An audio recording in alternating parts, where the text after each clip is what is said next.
right now. I'm going to show you a neat little trick. It's in the document that you get when you get your iPad, and I actually got the document. So this is it. First of all, so you have your thing open, and you're looking at. So I got my Twitter account open, and something's going on in my Twitter account. You can take a picture of that. A screenshot of it. Press the power button and you press the home button at the same time. You take a screenshot. Works on the iPhone, works on the iPad, works on the iTouch. How do I use it? Well, you know, I'm kind of cheap. And because I'm cheap, I don't like running my maps while I'm on the road on my phone. And furthermore, some of my friends, they live out of the cottage. And there's no connection, right? And my maps on my iPhone doesn't actually work like that anyways. So what I do is I open up my maps, and it shows the area. And I'm like, oh, okay, so this is where my friend's cottage is. And so I just take a screenshot of it. And now when I'm on the road and I don't have connection, the map's right there. I get rid of stuff in my house with my Kijiji app.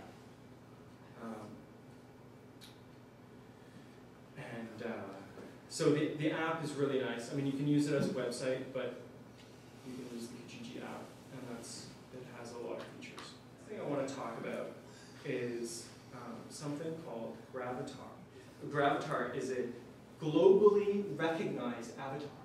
So I'm going to pretend I click on that. So here's my Gravatar. What is a Gravatar? It's a globally recognized avatar. So if you go to some blog page, or you go to some WordPress page, or you go to Twitter and make a new account, or you post something there, you don't have an account, and it asks you for your email. All of these programs, what they do is after you give them your email, it goes to Gravatar, and it tries to see if you posted a picture. And then, if you have, then in your post with your email, it'll display your picture. And your picture is just integrated. So when I opened up my LinkedIn account, LinkedIn checked to see if I had a Gravatar. And I did. And so it said, here's your Gravatar image. Would you like to use that? I said, no, thanks. And then I was on the CBC and I wanted to make a comment and ask me for my email. And there's my Gravatar. Shows up. I don't have to download my email. So you see up here, I have this scan and this scan for QR codes. QR codes, you know, you've seen them around. They're quite useful, but not all QR code apps are equal. This scan one was the one I could find when I just searched for QR reader. This one I tried and I tried and I tried to search for it and I couldn't until I found what the maker of it is. And the difference between them is crazy.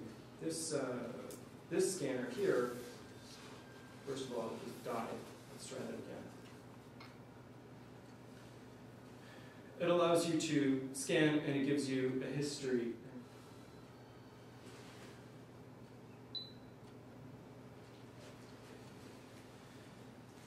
Great. So, I mean, that's what you expect from a QR reader.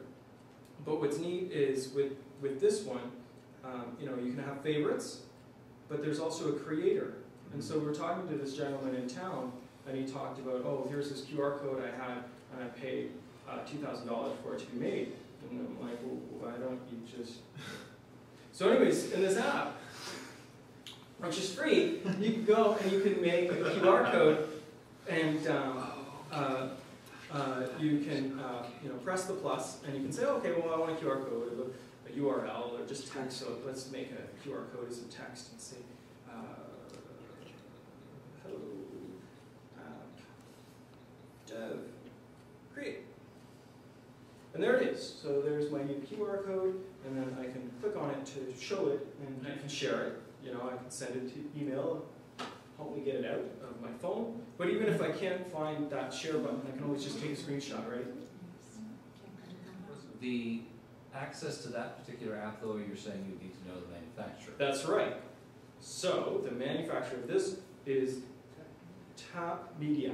So this last one is called Shazam. So this is a fun one. And I've used this when I'm like at a bar or a club, and I'm like, that is an awesome song. I need that for this presentation I'm giving on the 22nd. And you have it on. And so you turn it on.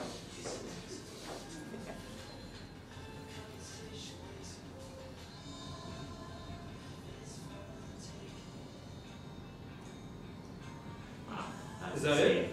Oh, Maria Sam Roberts. Yeah, it has never failed. In like a loud, crowded bar, it'll pick out what that music is, right? If I've got the radio on and there's this song on, I always miss what the announcer says on the radio. So I get out my phone, it's on the iPhone, iTouch, and iPad. I get it out, start scanning right away. And I get it. So Does that cost? What's that? Does that app cost? No, totally free.